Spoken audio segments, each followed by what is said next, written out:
Hi everybody, it's Fred. Just going to give you a studio tour today. It's been a while since we've been in a studio together, and I wanted to just show you where I work most of the time, and we'll kind of wrap up this semester with some of that. So this is our studio. My wife and I bought our house because we wanted the studio, and it was a two-story garage that was a shell in pretty rough condition, and we insulated the walls, and we have kind of an electric heater in here for the winter. We have our tools in here, so I have my slab roller, I have woodworking tools, so I have a table saw and a chop saw. Right now I've been working a lot with plaster molds, and so my molds are here on the shelf. You can see there's some earthenware clay on them, and this is a mold for a cup. So I put slabs in there, and the two parts will then get brought together and then joined together, so the cup is one piece, and then it sits in the mold for 45 minutes to an hour, and then it will pull itself away from the plaster, and I can pop them out pretty quickly. So it's a mess because a studio should be a mess. I have paint and brushes, other tools for doing work. We have an old house, so I'm working on the house. I was working on the house earlier today, so we have tools for that. Here's my 3D design project I finished for my cardboard wearable assignment.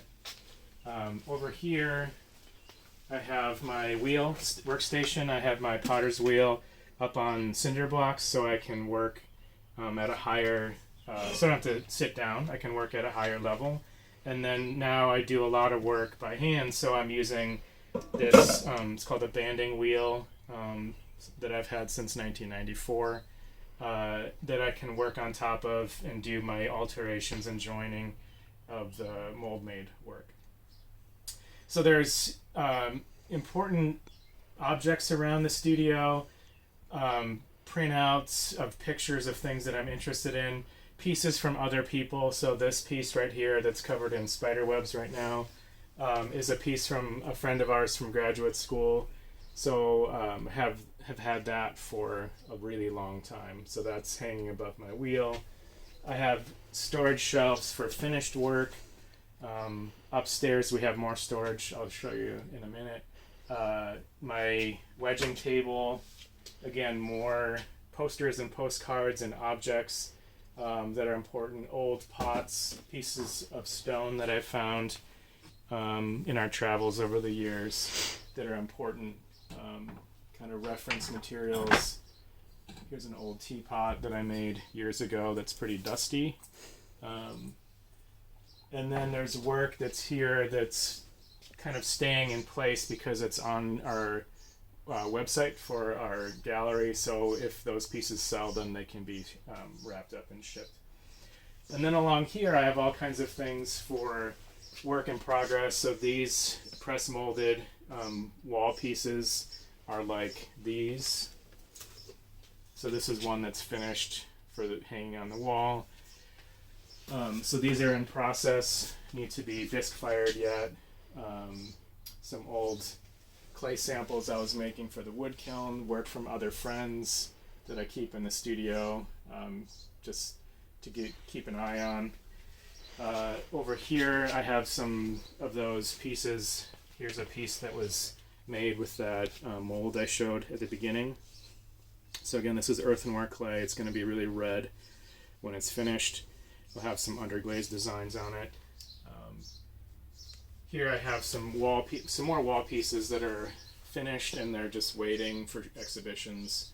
Up here is a shelf of important people's work, some friends and my grandfather's wood turning pieces that I have hung up. Some old sketchbooks, so I have sketchbooks all the way back to the 90s when I was first starting, so every once in a while I'll pull one of those down and look at it just for fun. A variety of materials. Here's some of those wooden molds that create those wall pieces. So these are screwed together pieces of wood, scrap wood, a lot of them, from our house. And then I press clay in there, and when the clay dries out, it starts to dry out, it pulls away from the mold, shrinks, and then I can take, because this is all screwed together, I can unscrew it and take the walls off and then get the piece out really easily. So that's my current body of work. And then over here I have a computer and a 3D printer for doing some CAD design work and printing out small shapes that I can use, including things like printing out stamps. So this has been 3D printed texture. So this can be stamped into soft clay. And that's all designed in CAD. So computer aided design. And no running water. I have a cleanup sink that I have buckets of water in, and then the water, because it's just water and clay, gets dumped out in the grass and fertilizes the yard. So one upgrade that would be amazing would be to have running water and really good heat out here, but that's probably not going to happen. So I'm going to show you upstairs in a minute. So that's it for now.